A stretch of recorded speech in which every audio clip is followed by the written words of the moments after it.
Inspector General of Kenya Police and actually changed the name from Police Force to National Police Service. That under the ICC, and Kenya, regardless of all the noise, walikuwa wamepiga wengine sema tutoke kwa ICC, wakaenda wakashuisha African Union, tutoke en masse from ICC, nobody pulled out of the International Criminal Court. Because the story does not end here.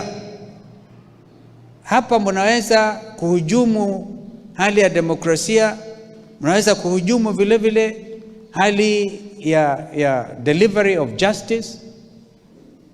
Lakini there is a higher court which sits at The Hague. And the rules of engagement are very clear.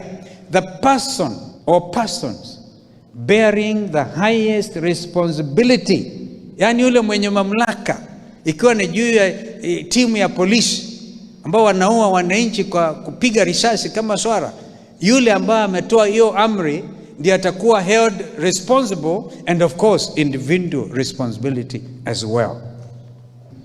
Kama maandamano hayako ndani ya katiba, I would not come and tell you tufanye maandamano. No. Because it is clear. The right to picket, the right to demonstrate, it is there.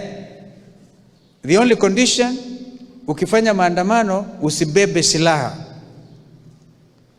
Sasa wenye kubeba silaha kwa maandamano, imetambulikana wazi ni polisi, ambao nia yao si kufanya maandamano, nia yao ni kudhuru maandamano.